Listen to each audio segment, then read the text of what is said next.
KPBS On Demand is supported by UC San Diego's Art Power, presenting cellist Joshua Roman, performing from his album Immunity, alongside music by J.S. Bach and more. Sunday, June 22nd at UC San Diego's Epstein Family Amphitheater. Reserve your tickets at artpower.ucsd.edu. Good morning, I'm Debbie Cruz. It's Tuesday, June 20th. A new book looks into how slavery in California continues today. More on that next, but first, let's do the headlines.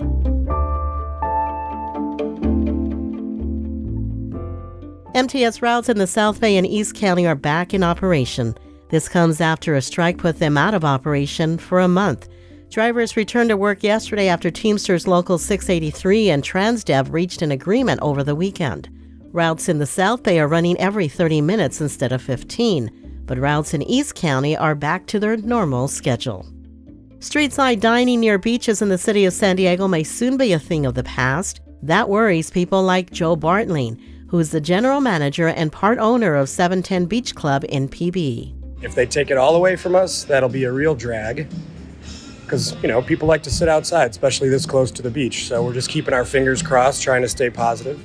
The roadside patios emerged during the pandemic and were a lifeline for local bars and restaurants.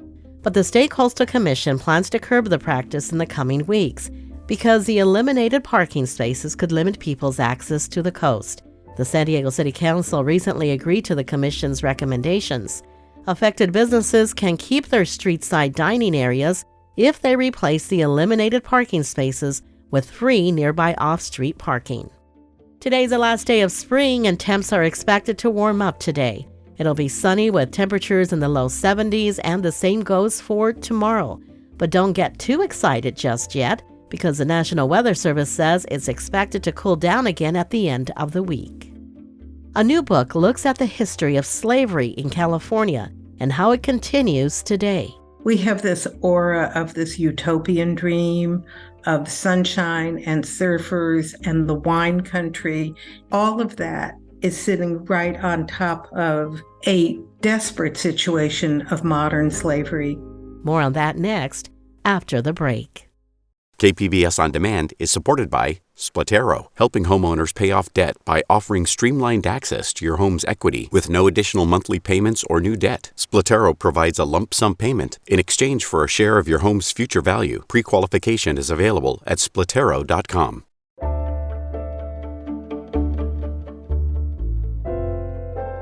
Slavery is often associated with the South, but in her new book, historian Jean Felser looks at 250 years of slavery and slave revolts in California. It's called California, a Slave State. Felser spoke with reporter Katie Hyson about this past and how it continues today. I don't think when most Americans think of slavery that they think of California. What is California's history of slavery, and how is it different from how slavery unfolded in the rest of the country? Part of what defines slavery in California is that it both imported legal traditions and practices of brutality, ways of registering ownership, ways of hanging on to slaves, even in places where there was freedom. That was imported from the East. But California has this unique geography. It was a beautiful, fertile, fecund state that had the border, it had the mines, it had no labor force. And that was one of the driving forces to slavery. Who was going to work and profit from this new land that we had just captured from Mexico? The presence of the American military, they were there to enforce and implement with a lot of brutality the slavery of Native Americans. And the gold rush brought people and labor traditions and a need for workers from all over the world.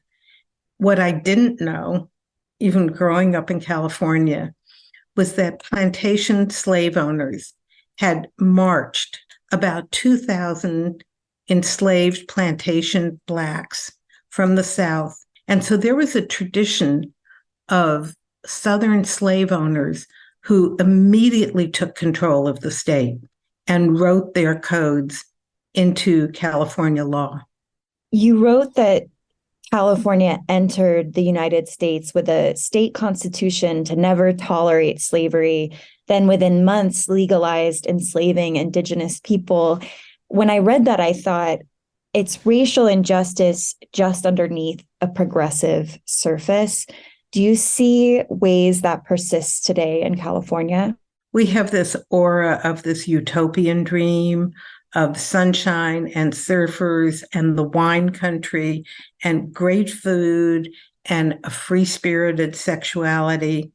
And all of that is sitting right on top of a desperate situation of modern slavery. If you walk through parts of San Francisco, you can see barred windows and no signage, and those are sweatshops. We see girls standing by the freeway exits selling flowers. Those girls are very likely trafficked. We see teenage girls at truck stops. And we now know at the detention centers at the border, desperate migrants are being either sold or escape and take the opportunity to flee from the detention centers and find themselves trafficked as field workers, as factory workers. Unfree people are being taken from the prisons. And then there's sexual slavery. Sites like Craigslist or the site that just got shut down, Backpage.com. So it's happening now, and it's built on the traditions that grew over the 250 years. What do you think justice would look like now? Right now, there are serious moves for reparations in California. And for the first time, somebody's putting a price tag on what this history costs us. The figure for the last 3 weeks has been $8 billion. And I think the cost has startled people. And yet it's going to cost us to pay for being downstream from the history we created. That was historian Jean Felser speaking with KPBS reporter Katie Hyson about her new book, California, a Slave State.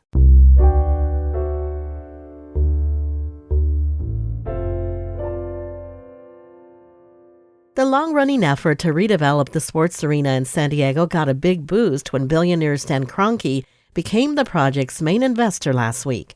Reporter Kitty Alvarado has the details. Stan Kroenke, the owner of the LA Rams and Denver Nuggets, is now the lead investor in the Midway Rising redevelopment project. It is so compelling and it is such an exciting investment opportunity that one of the most successful and deep-pocketed real estate investors has chosen San Diego. That's Jim Anderson, the chief development officer at Chelsea Investment Corporation, the partner company in charge of the affordable housing component. The project is slated to add a 16,000-seat arena on the 50-acre property, replacing the historic Pechanga Arena in the Midway District. It will also add retail space, a hotel, a plaza and park, plus 4,200 housing units. 2,000 affordable housing units is the single largest affordable housing project in the history of California.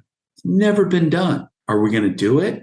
You bet. Anderson says Kroenke is the perfect fit for the team they have assembled because he's not just a person with capital, but also follow-through with accomplishments like SoFi Stadium.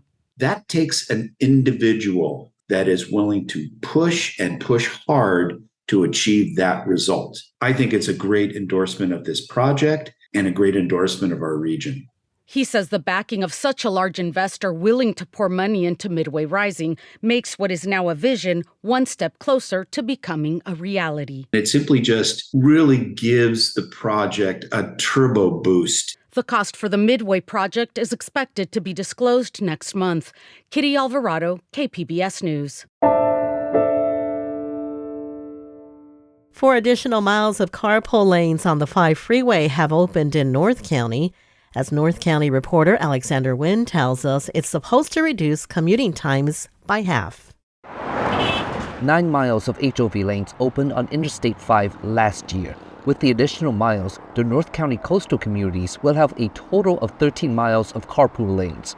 It's a joint project between Caltrans and Sandag. Lisa Heapner is the mayor of Solana Beach and the second vice chair of Sandag. I've noticed that the traffic is running a lot smoother on the freeways, and that people are spending less time. People are taking advantage of traveling together with other passengers to work. The southbound lanes opened Wednesday, and the northbound lanes are slated to open next week. Alexander Nguyen, KPBS News.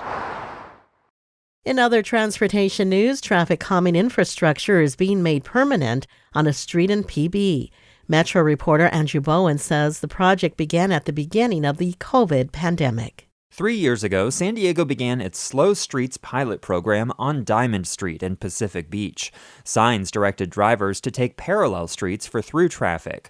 Ryan Stock of the nonprofit Beautiful PB says the result was more families and kids biking there, and fewer people needing cars. That's why the traffic calming is being made permanent. PB is a very popular place to go. We are only going to have more people coming here over time as the city grows and evolves. And the only solution there is either to build giant parking lots or to get less people driving here. Starting Wednesday, the city will install traffic diverters that allow only bikes, pedestrians, and emergency vehicles to pass through certain intersections. Andrew Bowen, KPBS News.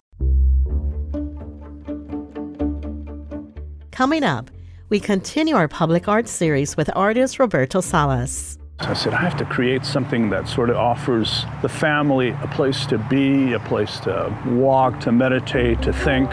We'll hear that story and more just after the break.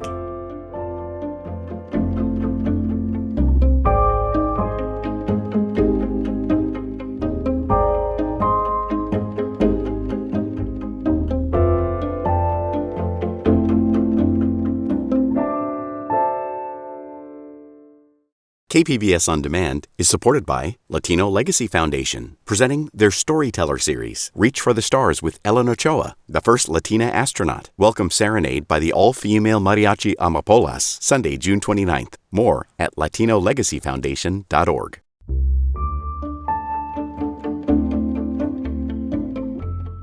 A recent study reveals juvenile white sharks congregate along Dalmore's beaches. It's one of two hotspots in Southern California. North County reporter Alexander Nguyen tells us the study also shows how close sharks swim to people. Sun, sand, and surf. The beaches of Del Mar are some of the best in the world, and they're popular with swimmers and surfers. And sharks seem to like them too. Patrick Rex, a field technician at Cal State Long Beach's Shark Lab, led the study. He found that sharks were swimming closer to humans than we may think. I thought the sharks would avoid people. What we found, though, is that sharks were right around people. They were using the exact same place.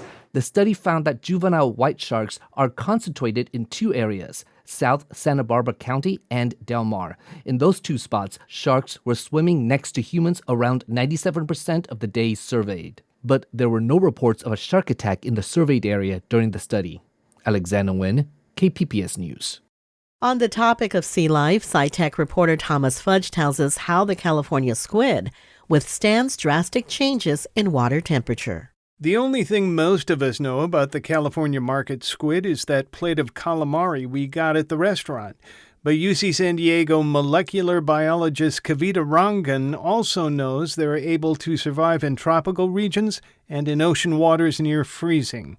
So she gathered some squid hatchlings from their spawning ground near the Scripps Pier in La Jolla and brought them into her lab. And I just took these animals as they hatched out and put them in tanks of different temperatures and just kept them in there for one day, extracted their RNA, and then looked to see how does their editing change. She saw so-called motor proteins moving along a track, bearing a cargo of genetic information that allowed the cells to adapt to changing temperatures. Rangan says this presents the possibility that we could engineer our own proteins to change disease outcomes, because when it comes to the function of some proteins, there is not a lot of difference between us and a squid. Thomas Fudge, KPBS News.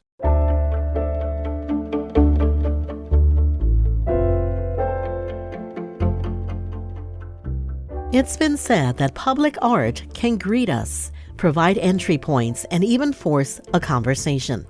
As part of KPBS's Public Art series, reporter Amita Sharma spoke with prolific public artist Roberto Salas about a work of his that's often compared to one of the world's wonders. This is art you can actually touch.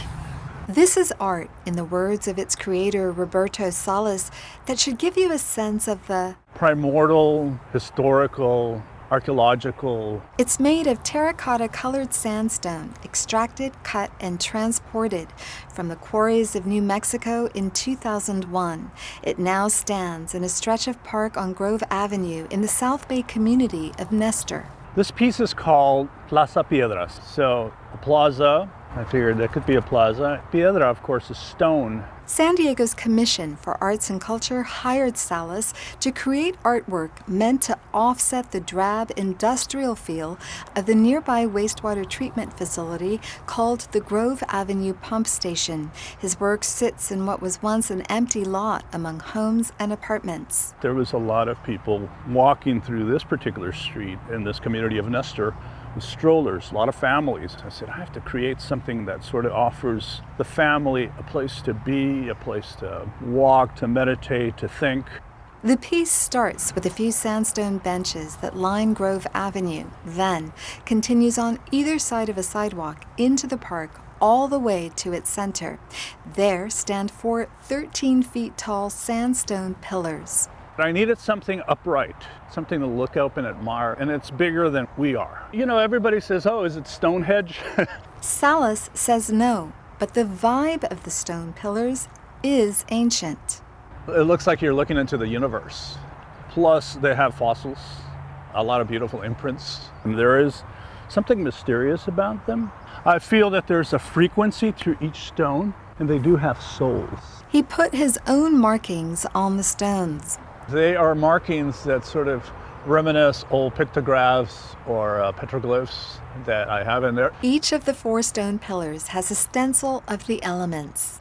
Wind, earth, fire, and water. In the middle of the circle of stone pillars and benches is a place to play.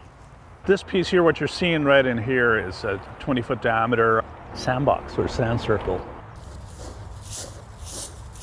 If you go in here and you dig, you'll find concrete carvings that reflect the area's history, drip irrigation, a dinosaur, a dairy farm. It creates some curiosity, a little bit of critical thinking. This is, what is this all about? Benches made out of that same sandstone intersperse the stone pillars. This is one way that I could have parents sit, talk, children are looked at, they're supervised.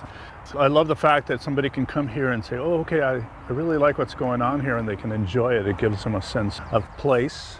He expects that feeling to last for generations because of the stone's longevity. You can see that these have been weathered, they've gone through a few things, but in general, they'll be here, they'll outlive me. And that's the beauty of public art. Amita Sharma, KPBS News. For more on KPBS's Public Art series, go to kpbs.org/publicart. That's it for the podcast today. As always, you can find more San Diego news online at kpbs.org. I'm Debbie Cruz. Thanks for listening and have a great Tuesday.